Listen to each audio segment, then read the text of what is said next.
almal. Baie welkom in vanoggend se erediens. Hierdie eerste Sondag so op die nuwe jaar. Vandag begin ons nie net met 'n nuwe kerkkalender nie, maar ons word ook herinner daaraan dat God se lig steeds voortgaan en voor ons uitgaan. En vandag vier ons dan ook Epifanie.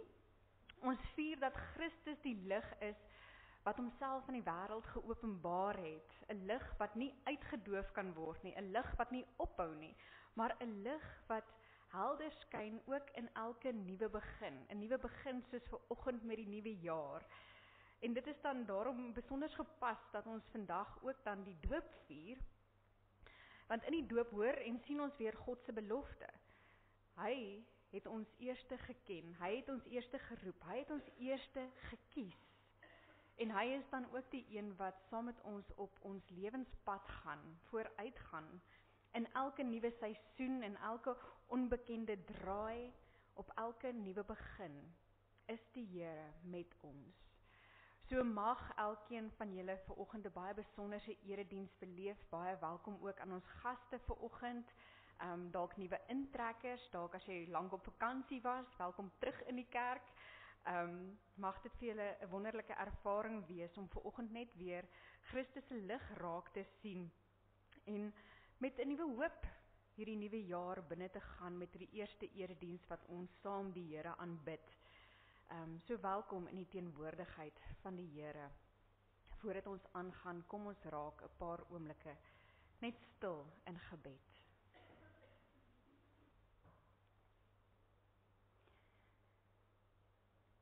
Staan op en laat jou lig skyn. Ja, ons lig het gekom. En die heerlikheid van die Here skyn oor ons. Donkerte bedek die aarde en diepe donkerte die volke. Maar oor ons skyn die Here. En oor ons word sy heerlikheid sigbaar. Genade en vrede vir julle elkeen. Van God ons Vader, Jesus ons Here en die Heilige Gees. Amen.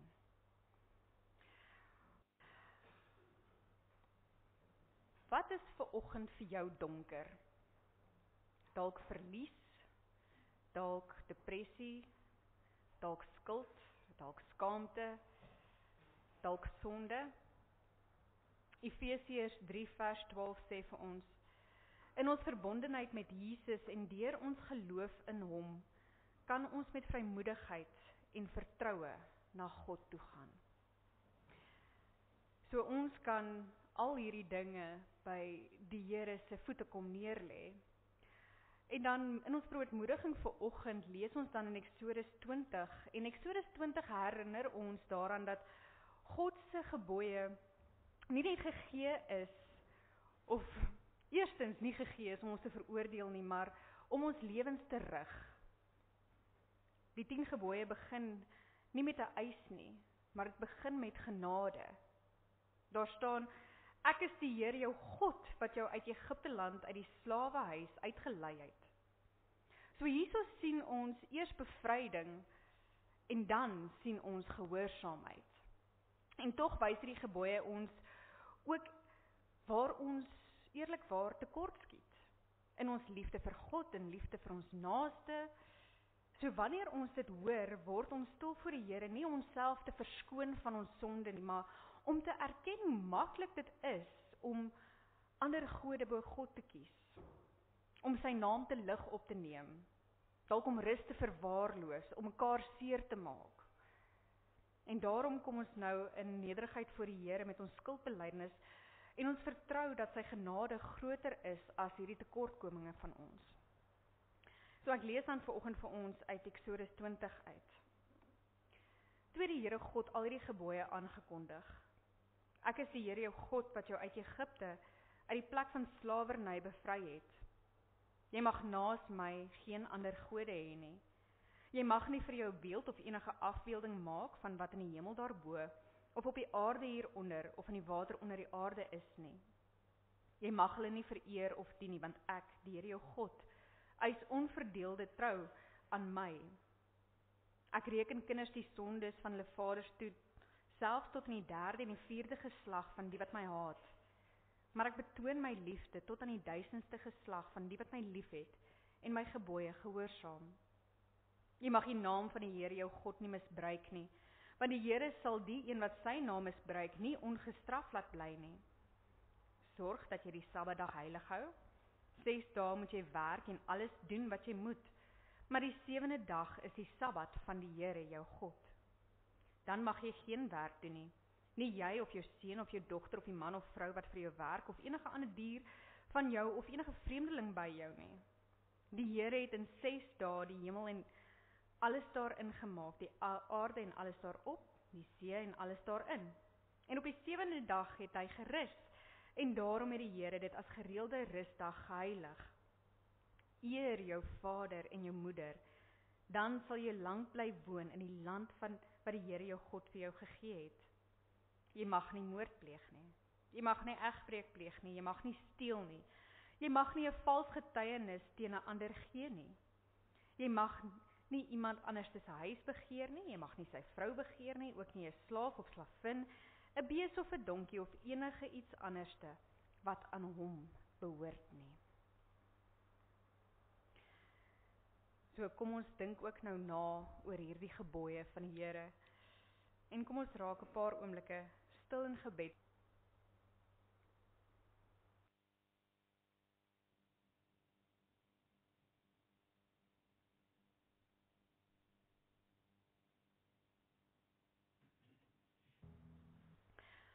Ons skriflesing kom vanoggend uit Matteus 2 uit en ons lees die eerste 12 verse daarso. Daar sal 'n weergawe op die bord verskyn en daarna sal ons dan ook 'n visuele weergawe kyk daarvan. Hierdie is een van die stories wat dikwels gelees word op Epifanie. Dit is die verhaal van die sterrekykers wat na Jerusalem toe gekom het om die nuwe koning te sien. Sommige noem hulle konings op die voetspore van Jesaja 60 vers 3 wat sê nasies kom na jou lig toe en konings na die glans van die nuwe dag wat vir jou aangebreek het. En hierdie is 'n baie besonderse verhaal wat Matteus vertel so in die begin van sy brief. En dit is veral besonders op sy evangelie omdat ons hierso in hierdie teks sien 3 reaksie op God se menswording. Ons sal nou 'n bietjie daaroor gesels, maar terwyl ons lees, kyk 'n bietjie wat is die reaksie van Herodes en van die priesterhoofde en die sterrekykers. En omdat ons vandag ook ons eerste tree gee in 2026 in, is dit goed om aan die hand van hierdie 3 groepe mense se reaksies ook in ons eie verhaal vir hierdie jaar ietsie te beoordeel van hoe reageer ons op Jesus Christus in ons eie lewens. En hoe sou ons dan hierdie jaar wou binnegaan met watter reaksie op sy teenwoordigheid in ons eie lewens en in die wêreld. So kom ons lees dan die besoek uit die ooste uit Matteus 2 uit. Jesus is in Bethlehem in Judea gebore tydens die regering van koning Herodes. Na Jesus se geboorte het daar sterrekykers uit die ooste in Jerusalem aangekom en gevra: "Waar is hy wat as koning van die Jode gebore is? Ons het sy ster gesien opkom en ons het gekom om aan hom hulde te bewys." Toe koning Herodes hiervan hoor, was hy en die hele Jerusalem saam met hom hewig ontsteld. Hy het toe die priesterhoofde en die skrifgeleerdes van die volk bymekaar geroep en hulle uitgevra oor waar die Christus gebore sou word. Hulle het hom geantwoord: "In Bethlehem in Judea, want so is dit deur 'n profeet geskrywe. En jy Bethlehem, gebied van Juda, jy is beslis nie die kleinste onder die leiers van Juda nie. Uit jou sal 'n leier voorkom wat vir my volk Israel 'n herder sal wees." Daarna het Herodes die sterrekykers in geheim ontbied en noukeurig by hulle vasgestel wanneer die ster verskyn het. Hy het hulle na Bethlehem toe gestuur met die woorde: "Gaan doen noukeurig ondersoek na die kindjie en as julle hom kry, laat weet my, sodat ek ook aan hom hulde kan bewys." Nadat hulle die koning aangehoor het, het hulle vertrek. En kyk, die ster wat hulle sien opkom het hulle gelei totdat dit gaan staan het bo die plek waar die kindjie was. Toe hulle die ster sien, was hulle baie bly. Hulle het in die huis ingegaan en die kindjie saam met Maria, sy moeder, gesien en hulle het gekniel en aan hom hulde bewys. Daarna het hulle reissakke oopgemaak en vir hom geskenke uitgehaal, goud, wierook en mirre. En omdat God hulle in 'n droom gewaarsku het om nie na Herodes toe terug te gaan nie, het hulle met 'n ander pad na hulle land toe teruggegaan. Ons lees net tot sover. Ek wil begin met 'n storie van 'n bekende ou wat julle almal van gehoor het en 'n bekende frase. En die frase is Eureka. So het die antieke Griekse geleerde Archimedes oor en oor geroep terwyl hy die straat afgehardloop het eendag. Want hy het pas van tevore in die bad geklim en skielik opgelet dat die watervlak styg. Nou kan mens wonder hoe gereeld hy moes gebad het of nie gebad het nie, dat hy dit vir die eerste keer agtergekom het. Maar op hierdie spesifieke dag kom hy agter dat die volume van die water wat in die bad is, verplaas wanneer sy liggaam in die bad ingesink het. En verder klik hy dat die volume van ongelyke voorwerpe sodoende presies gemeet kon gewees het. En dit was voorheen 'n onoplosbare probleem gewees. En sedertdien sy ontdekking van dit was hierdie beginsel, die Archimedes beginsel benoem. En dit het groot impak op die wêreld van die dag gehad, of die dag van die wêreld gehad, want hierdie Eureka moment, hierdie oomblik wat hy die lig gesien het, hierdie oomblik wat hy gesnap het dat iets waar is, het hom so opgewonde gemaak dat hy sommer so deur die strate gehardloop het en geskree het. Want hierdie ontdekking van hom het baie praktiese implikasies gehad. Voorwerpe kon teen hierdie tyd nie baie akkuraat gemeet geword het nie, maar hierdie ontdekking van hom het gesê dat die volume van 'n voorwerp met die massa daarvan verbind kon word en so die digtheid daarvan bepaal kan word. So nou kan jy nie meer 'n bietjie silwer met jou goud meng en daarmee wegkom nie, omdat die digtheid van die volume verskil het. So van nou af moes selfs goudsmede 'n bietjie lig loop. So ons almal ken hierdie Eureka momente. Hierdie aha momente waar jy skielik die lig sien.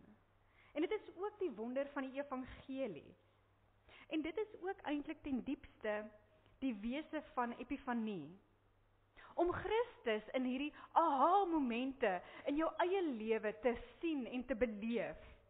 Hierdie lig wat na die wêreld toe gekom het, wat verskyn het, wat ons nie net meer van buite af beskou nie, maar hierdie lig van die wêreld wat nou betekenis kry, wanneer ons tot insig kom en dit werklik beleef in ons eie lewens. Dit is Epifanie. Dit is die lig wat vir jou gekom het. Jy sien Jesus en dit kry vir jou betekenis.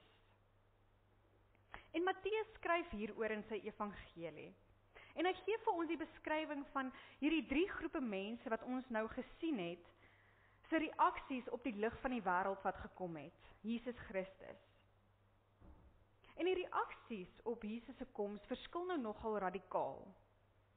Herodes reageer met berekende ontsteltenis en Matteus sê dat die hele Jerusalem eintlik saam met hom ontsteld was daaroor en ons kan maar aanvaar dat hier bedoel word die mense die naaste aan die koningshuis, of ten minste die middelklas. En op 'n slinkse wyse ontbied hy dan die sterrekykers in geheim, nadat hy deur die profesie van Micha agtergekom het dat die Messias in Bethlehem gebore sou geword het. En hy beplan om hierdie nuwe koning, hierdie lig van die wêreld, stil uit te roei. En hoekom? Want Herodes reageer uit 'n magsposisie uit wat geen kompetisie duld nie. Hy wil nie kompetisie as 'n koning hê nie. Hy wil nie sy mag uitgedaag hê nie. Hy is van die begin af 'n aktiewe teenstander van die boodskap van die evangelie, die boodskap van Kersfees, die boodskap van hierdie lig wat na die wêreld toe gekom het.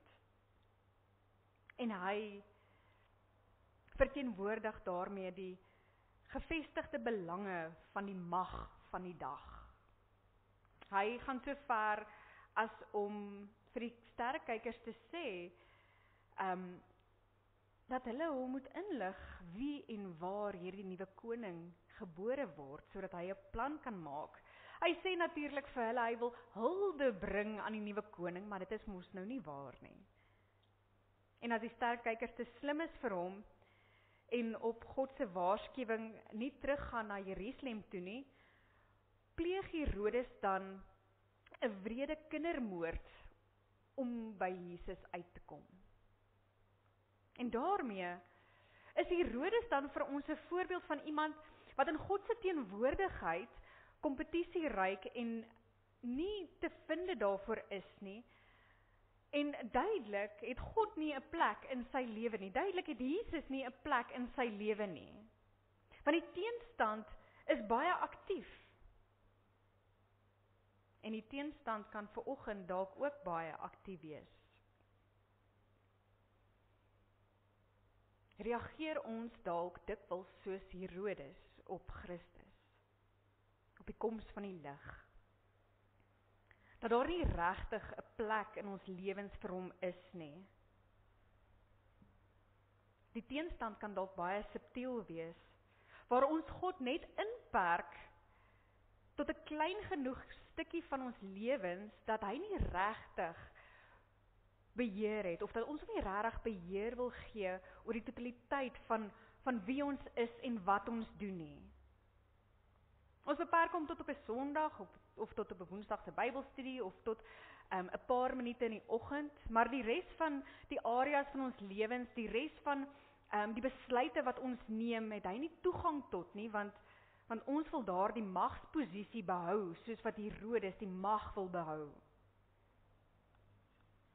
Jy staan hom nie aktief teen nie, maar hy het net genoeg toegang tot jou, wanneer jy dalk in 'n noodsituasie is, of wanneer noodleer bid.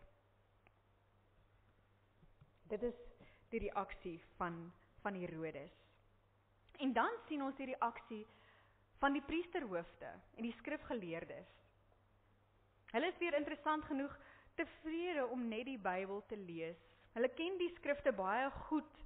Hulle ken al die regte antwoorde en hulle haal daaruit uit om vir Herodes die inligting te gee wat hy nodig het. Maar dan, wat doen die skrifgeleerdes en die hooggeplaastes? Hulle sit maar terug, hulle doen niks. Hulle gaan kyk nie eers of dit regtig so is nie. Hulle gaan nie na Bethlehem toe om te kyk of die koning gebore is nie. Hulle is maar tevrede waar hulle is. En hulle mis daar die beslissende moment van die lig wat wêreld toe kom. Hulle mis hierdie mooi moment van wêreldgeskiedenis, omdat hulle maar net tevrede terugsit met die kennis wat hulle het. En eintlik is dit tragies. Hulle verteenwoordig die godsdienstige, die wat alles weet, maar nooit so ver kom om in aksie oor te gaan nie. Nou wonder ek, kan ons dalk ons vereenselwig met die skrifgeleerdes van die dag? Hulle sit met al die antwoorde, maar hulle kan nie 'n brug slaan na die avontuur, na die regte lewe waar ons die wonder van God se gemeenskap kan ervaar nie. Daar breek nooit daardie regte aha moment uit in hulle lewens, wat Christus ervaar word en geleef word nie. Die lig van die wêreld verander nie hulle lewens nie. Want sien, 'n mens kan so in die Bybel boer, by wyse van Spreuke, dat jy die God van die Bybel in die regte lewe mis. Jesus verkwalik op 'n keer self die skrifgeleerdes dat hulle die Bybel met groot oorgawe ondersoek, maar nie na hom toe kom om sy teenwoord of om God se teenwoordigheid te vind nie. En dit is dikwels die gevaar. Natuurlik moet ons Bybel lees, natuurlik moet ons die woord van die Here ken. Natuurlik moet ons dag en nag besig wees daarmee, maar dit moet ergens te grondvat in ons lewens. Ergens moet ons 'n ontmoeting hê met die ware Here van die Bybel.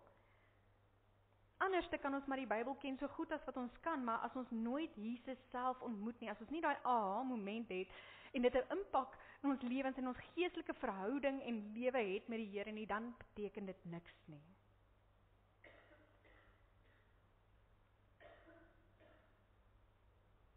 Daar is so groot gevaar dat 'n mens in die vergadering van die gelowiges kan wees, alles hoor en self saamstem oor die ware evangelie en die boodskap van die Bybel, maar nooit die vreugde en die vrede en die uitdagings van 'n verhouding met die Here beleef nie. En dan derdens sien ons die reaksie van die sterrekykers. En hulle het net een doel voor oë.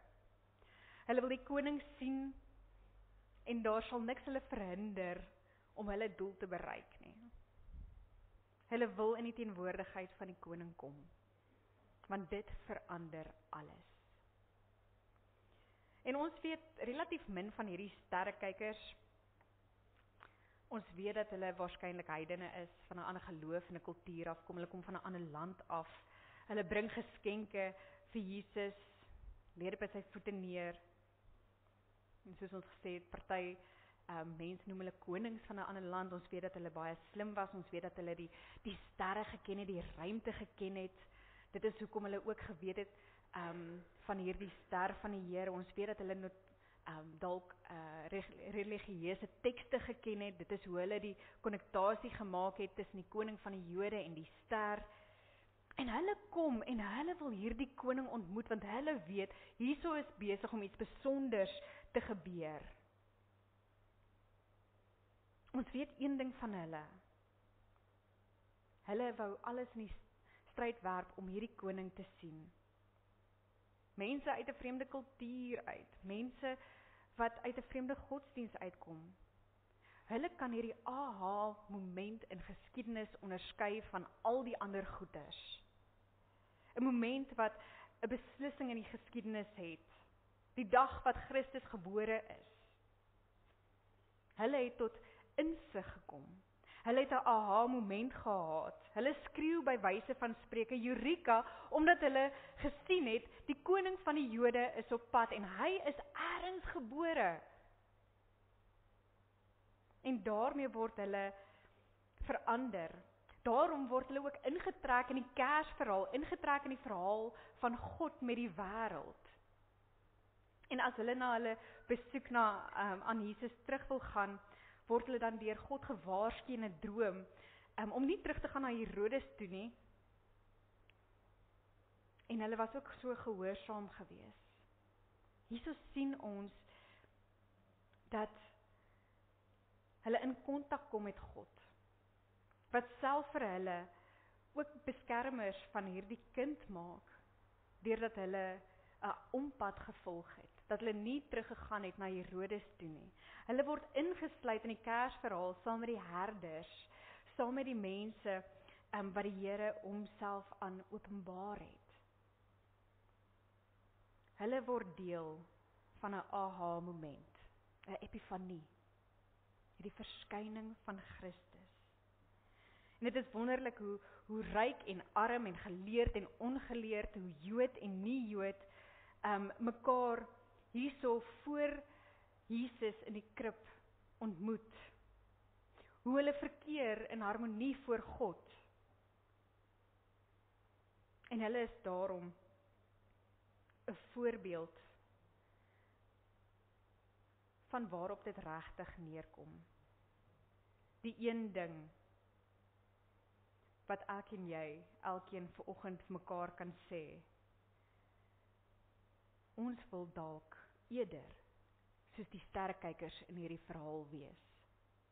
Ons wil dalk eerder soos hulle reageer op God se teenwoordigheid in ons lewens, op Jesus se koms, op die lig van die wêreld. Hulle het God nagejaag, hulle het Jesus nagejaag. So as ons dan met een van hierdie 3 groepe wil identifiseer, dink ons dat ons 2 dinge sal agterkom, juist dat ons graag soos die sterrekykers wil wees. En dit is ook, ek dink ons gebed vir mekaar, dat ons Jesus sal soek, dat ons Jesus sal najaag, dat ons so op die teenwoordigheid van God in ons lewens sal reageer. Maar dan kan ons ook vir mekaar sê dat daar tog trekke is van die ander twee groepe in ons lewens, of ons dit wil weet of nie. Baie keer is dit sigbaar sonder dat ons daaroor dink. Dalk is dit dat ons partykeer dalk te besig raak met die dinge van God en dan baie keer die God van die dinge vergeet. Baie keer wil ons dalk nie toelaat dat God is in ons lewens nie. Dalk wil ons partykeer nie ons hele lewe vir die Here gee. Elke kompartement nie. Dalk wil ons partykeer God 'n bietjie beperk, omdat dit nie vir ons gerieflik is wanneer hy totaal en al in beheer van ons lewens is nie. Daar is natuurlik niks verkeerd om met die sterrekykers te wil identifiseer nie. En die gedeelte wil ons juist dit met ons reg kry. Maar ons sal ook goed doen om 'n bietjie te dink oor die tye in ons lewens, wat ons wel soos Herodes of die godsdienstiges, die skrifgeleerdes reageer op die Here se teenwoordigheid. Ons is dikwels bietjie idealisties.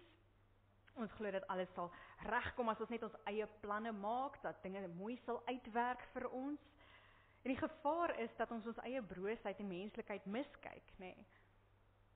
En broosheid is 'n werklikheid. Die magte van die wêreld, die ekonomie, die politiek, godsdienstige of kerklike magte, daar's 'n klomp dinge wat inspel op elkeen van ons se lewens waar ons nie beheer het nie.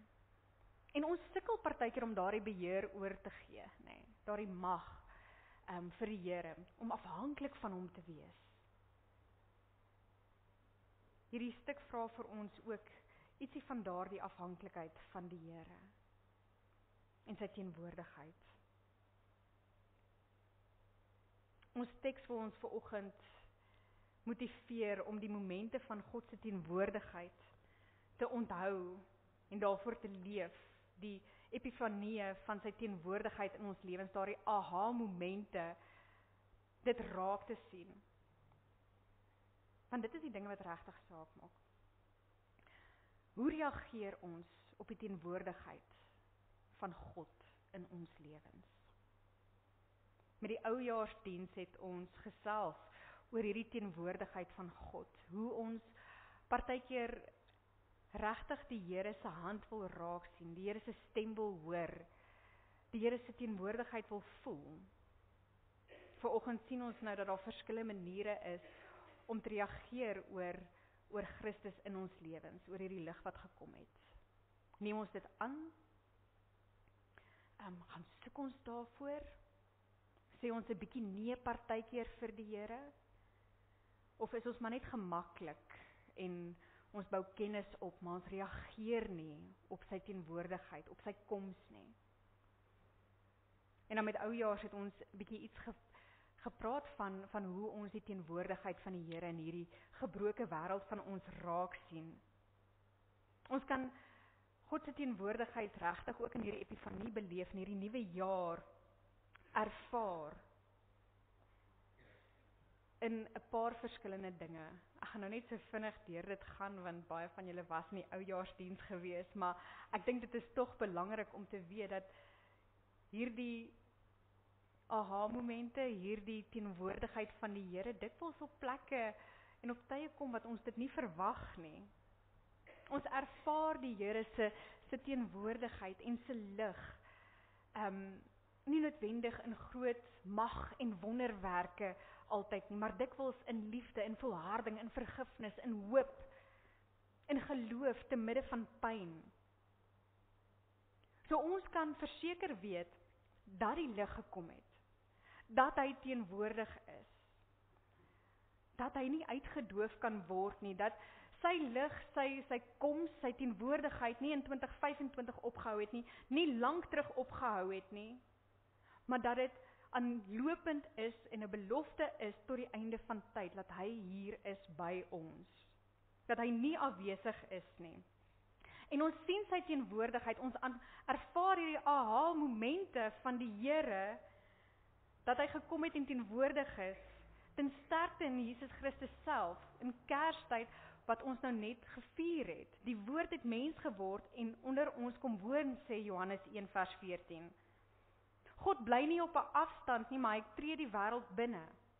Ons sien dit wanneer ons sien dat die Heilige Gees in mense se harte werk. God se teenwoordigheid word beleef daar waar mense verander word. Waar harte sag word, vergifnis moontlik word, nuwe hoop ontstaan. Ek sal my gees in julle gee, sê Esegiel 36. Elke daad van geloof, bekering en nuwe begin beteken dat God in ons lewe en werk en teenwoordig is. Kyk daarna, sien dit, besef dit. God het gekom en hy is teenwoordig. Nou nog steeds. En ons kan selfs hierdie aha momente beleef dat God gekom het, dat die lig steeds skyn in liefde en ontferming en pyn in die wêreld. Daar waar ons na mekaar omsien, daar waar armes gehelp word, daar waar onreg aangespreek word. Die Bybel sê vir ons, daar waar liefde is, daar is God. Dit is 'n belofte. Daar waar hoop nie uitgewis word nie. Daar waar hoop nie uitgewis word nie, daar kan ons die teenwoordigheid van God werklik beleef. Ten spyte van oorloë en rampe en geweld, daar waar hoop blom, daar waar mense trou, daar waar mense gedoop word, daar waar kinders gebore word, daar waar mense bid en sing, daar is God teenwoordig. Die lig skyn in die duisternis en die duisternis kan dit nie uitdoof nie. En juist dan daarso is God teenwoordig in lyding ook. Daarso waar ons aanbid op 'n Sondag. Daar waar ons die nagmaal saam gebruik, daar waar die woord verkondig word, hier waar ons saam sing. Dis die teenwoordigheid van ons Here Jesus Christus. Daar getuig die kerk ook ten sterkste daarvan. Wat ons dus saam met ons kan vat in die nuwe jaar in, is hierdie momente. En die enigste voorneme wat gaan sin maak vir die nuwe jaar, is om in hierdie godsmomente te soek en dit te verwag en te onderskei en te vertroetel.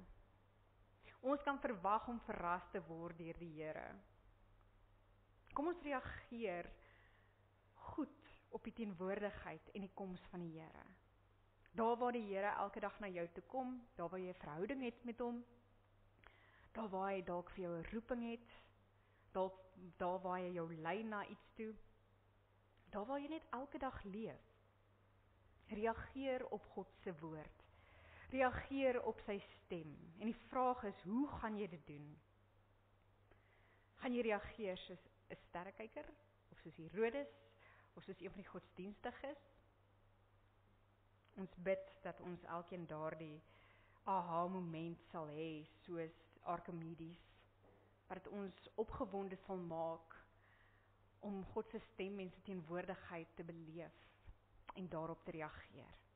Amen. Vader, ons loof en ons prys U dat U teenwoordig is. Dankie vir die woord, dankie vir die beloftes. Here, dankie vir medegelowiges. Dankie dat ons mekaar ook kan ondersteun en kan lief hê. Here, dankie dat ons mekaar kan herinner aan die liefde en die genade deur ook saam te wees vanoggend hierso in die kerk. Dankie dat ons saam U kan aanbid. Dankie vir die doop. Vader, ons wil bid dat ons hierdie oomblikke van genade regtig deel sal maak van ons lewens en daaglikse lewens, dat ons nie hierso sal uitgaan en terug sal sit en nie verder reageer op die woord nie. Here, dat hierdie nie die enigste oomblik in die week sal wees wat ons U toelaat in ons lewens nie. Mag ons U elke dag soek, want ons weet U is daar. U wil gevind wees ook, en maak nie saak of ons wil of nie. Here, U gebruik ons op die manier wat U goed dink. Mag dit ook so wees en mag ons dit besef, mag ons opgewonde wees daaroor. Seën ons saam wees ook verder en seën ons in die week wat kom. In U naam alleen. Amen. Ons gee nou tyd vir Dominee Hannes om vorentoe te kom, sodat ons ook nou die doop kan bedien. Liewe doopgenote, broers en susters, familie en vriende, ons kan mooi aansluit by hierdie boodskap vandag, want die doop is ook maar so 'n aha oomblik. 'n Mens sal dit verloor as jy dink jy doen die doop maar net want dit is iets moois. Dit is maar net 'n mooi geleentheid wat nou maar baie gaaf is dat ons bietjie daardeur werk. Dan mis jy dit heeltemal. Wat jy net sal sê, dit is nie van ons afhanklik of ons verstaan waarmee die Here besig is of nie. Dis net hy wat mense se oë oopmaak. Dis net hy wat mense laat sien dat hy is wat hierdie dinge doen. En dit doen hy vir sy uitverkorenes. En ons kan bly wees as ons daarin is, en ons kan bly wees as ons daarin opgeneem is. Daarom glo ons hierdie dinge wat ons hier bedryf en wat ons hier gaan doen vandag, ook rondom die doop. So ek vra nou dat Josef en Chanel hier voorkom staan. Ons het al oor hierdie sake deeglik gepraat. Daar kom Ouboet ook saam, Mani Junior. Ek sien hy's baie ernstig daaroor met al die baie vreemde mense dat hy aan die bekende mense wil vashou.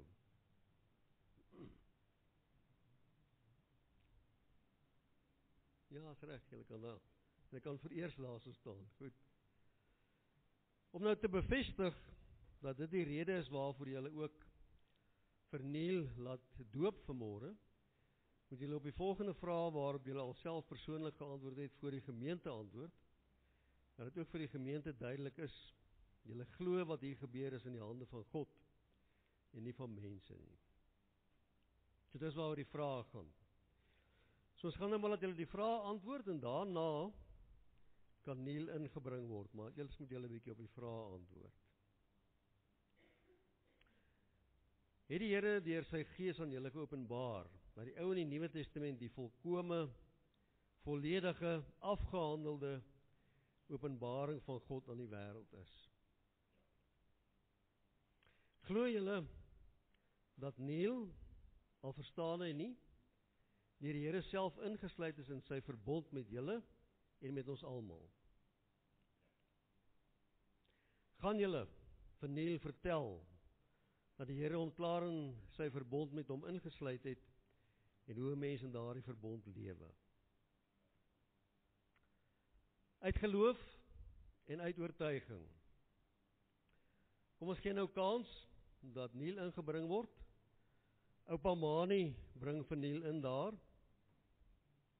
Daar sê Nicolaas Hermanus Grobler, ek doop jou in die naam van die Vader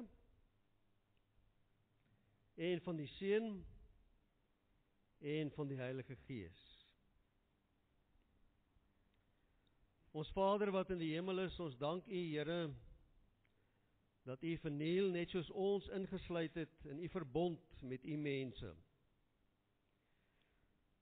Net so word ons daaraan herinner dat ons in hierdie verbond leef en wil leef. Saam met hierdie doopouers wil ons ook vandag weer voor U erken dat ons die verpligtinge van die verbond op ons neem. Amen. Kom ons gee hom die geleentheid, familie, vriende, gemeente, kerkraad, om vir hulle handdruk te kom gee. Miskien daar as ons so staan, is makliker vir die mense. Kom maar vorentoe en gee vir hulle handdruk, sê vir hulle baie mooi, ons is bly saam met julle.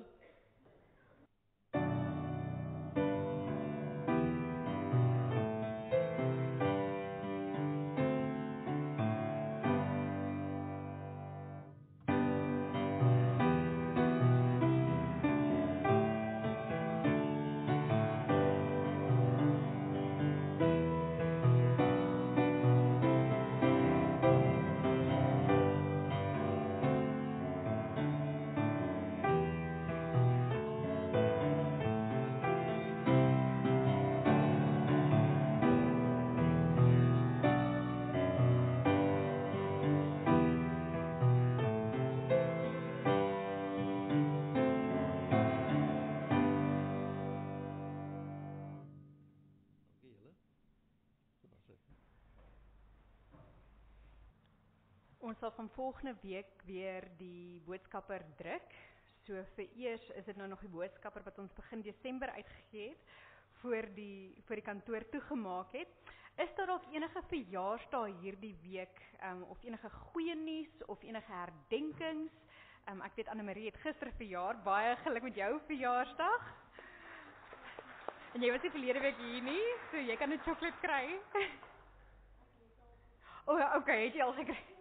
Dis baie eerlik van jou, baie. Net vir dit kry jy nog een, lyk dit vir my. Enige iemand anderste wat dalk 'n verjaarsdag het?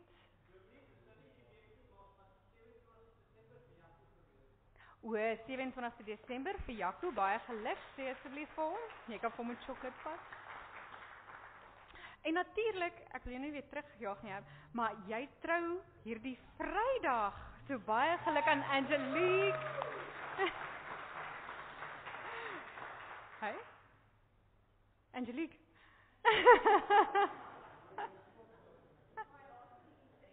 Ja. So baie geluk aan almal wat hierdie week iets het om te vier. Ons is saam met julle bly. Die kantore maak weer môre oop, so ons kantoorure is Maandag, Woensdag, Vrydag van 8 tot 4. So ons is weer bly om terug te wees. So enige navrae, enige iets wat julle wil kom doen of kom vra, ek en Cecile sal weer hierso wees en al die ander personeel ook. Dit is die enigste afkondigings dink ek wat ons het vir nou. Dan sal ons weer van volgende Sondag af die boodskapper ook weer gedruk hê. Die Here sal julle seën en julle beskerm. Hy sal julle gebede verhoor en julle genadig wees. Ons drie-enige God, Vader, Seun en Heilige Gees sal met julle elkeen wees. Amen.